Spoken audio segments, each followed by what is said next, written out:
த்ரிஷா கடந்த 10 ஆண்டுகளுக்கு மேலாக தமிழ், தெலுங்கு மொழிகளில் முன்னணி கதாநாயகியாக வலம் வருபவர்.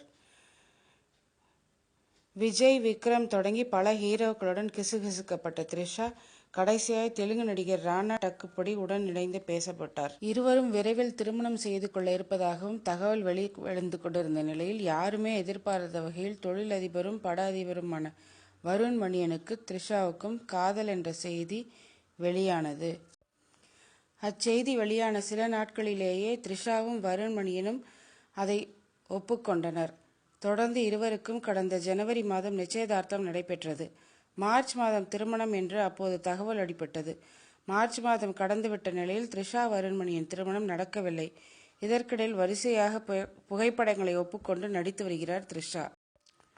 வருண் மணியன் பல ஆயிரம் கோடிகளுக்கு அதிபதி என்றாலும் தன் அம்மாவுக்கு சில கோடிகள் சேர்த்து வைத்துவிட்டு வரவேண்டும் என்பதற்காக திருமணம் இப்போதைக்கு வேண்டாம் என்று நடிப்பில் தீவிரம் காட்ட ஆரம்பித்துள்ளாராம் த்ரிஷா. இவை வருண் மணியன் குடும்பத்தினர் விரும்பவில்லையாம். இதன் தொடர்ச்சியாக த்ரிஷா வருண் மணியன் இடையே ஏற்பட்ட மனஸ்தாபம் கடந்த சில வாரங்களாக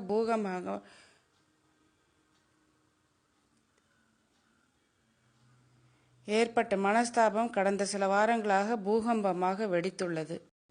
அதன் காரணமாக த்ரிஷாவை திருமணம் செய்து கொள்ளும் திட்டத்தை வருண் மணியன் கைவிட்டு விட்டதாகவும் தகவல் அடிபடுகிறது.